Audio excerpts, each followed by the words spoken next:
What's the solo cruise experience like on Norwegian Cruise Lines? Let's talk about this.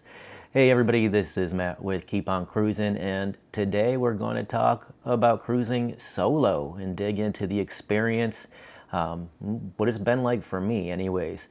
Now, I've had two solo cruises in the last 9 months. Both were with Norwegian Cruise Line. Why did I end up trying Norwegian first? Well, the big thing is Norwegian has solo cabin rates on every single ship in their fleet, and by far the largest inventory of solo cabins. They're also the only cruise line with dedicated solo lounges on most of their ships. Now, this doesn't mean that I wouldn't appreciate cruising solo on, say, one of Celebrity's beautiful Edge-class ships. It's just there's less of those when options come around, so it was easier to book the Norwegian cruise. Now, before October, I had cruised pretty extensively. I'm a bit of a cruise nerd, but always with wife, family, and friends, never alone. But Norwegian had some really great promos last fall, and after seeing some cool videos showing off the solo cabins and other videos, I wanted to check them out for myself. So I found a quick 4-day getaway on Norwegian Joy, and I'd previously been on Joy. I loved Joy. I went ahead and booked it. I don't even know. I think it came to like $2.99 or something. It was a good deal.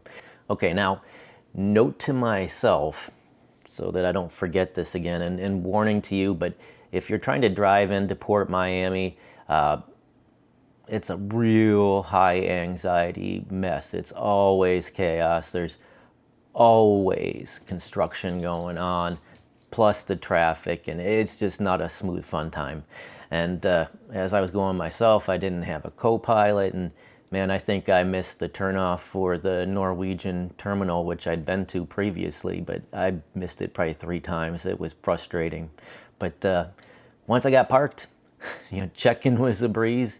They give you your card, so I had my card in hand, and I think within 30 minutes I was on the ship, and I was on board by myself in Savor, one of the main dining rooms, having a embarkation day lunch with a glass of Sauvignon Blanc and nice view out the window, and I chilled out and everything was off on the right foot. Now, this was also my first working cruise because it was a Monday to Friday cruise for me, but I settled into a nice daily routine on board. I had a few early trips down to the gym, some quiet early morning walks out on the Lido deck, just watching the sun come up. And on this cruise on Joy, I also took advantage of the massive and beautiful observation lounge that they have. I just really love this space.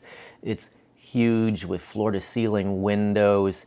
It's got, all these different seating areas broken up in a way that you can have your own space, and some of them were more like, chairs and couches, and I was able to find tables because I needed to work in there. But they also have like light meal service throughout the day. They've got a full bar, and they have an actual Starbucks right in there. Super quiet. Can't recommend that enough. I spent a lot of time in there just unwinding and also working every day. One of the things that struck me really about Norwegian was that you could tell they were very used to dealing with solo cruisers. Didn't feel awkward, out of place.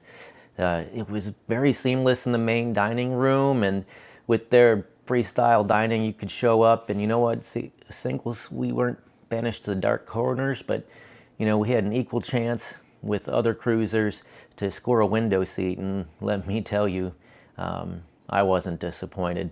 That's my happy place, looking out the window and just watching the waves during dinner. It just kind of centers me. I don't know, it just brings a peace about in my mind, but I was also hit by the sheer number of other solo cruisers that were like everywhere you went on this cruise.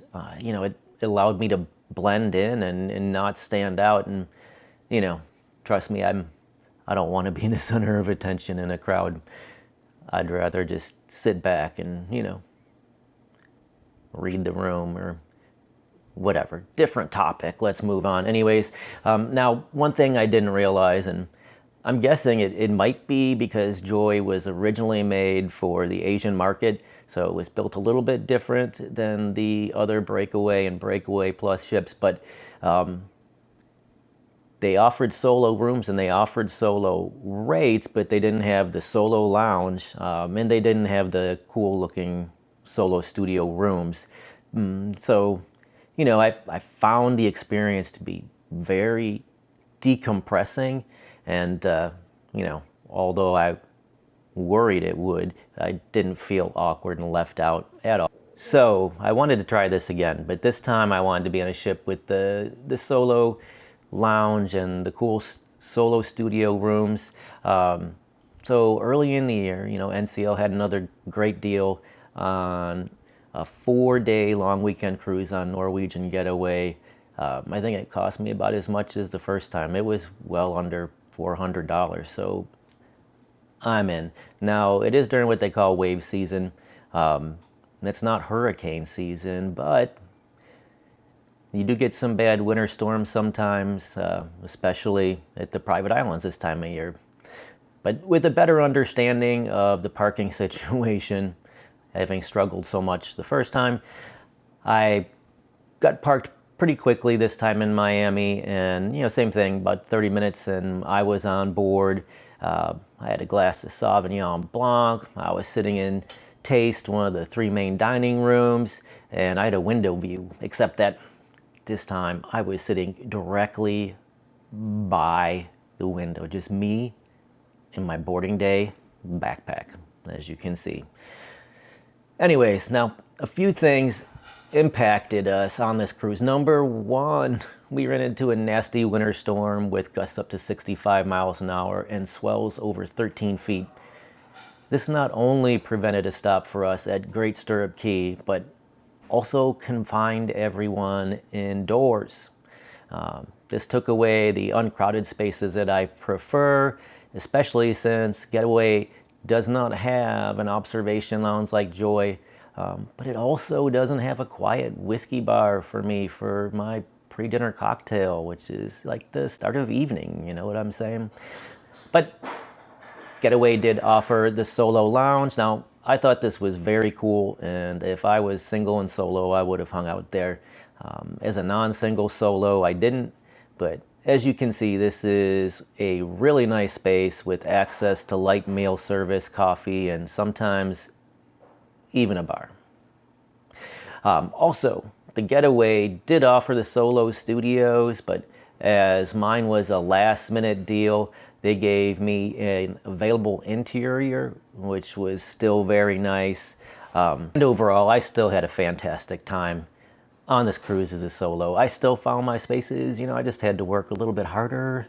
But, you know, some of the highlights were an absolutely amazing dinner at a very lovely Le Bistro, complete with a proper entree presentation, super cool, for a lobster thermidor, yum. Some really good times in the huge non-smoking casino, and a nice little certificate from the casino folks as well.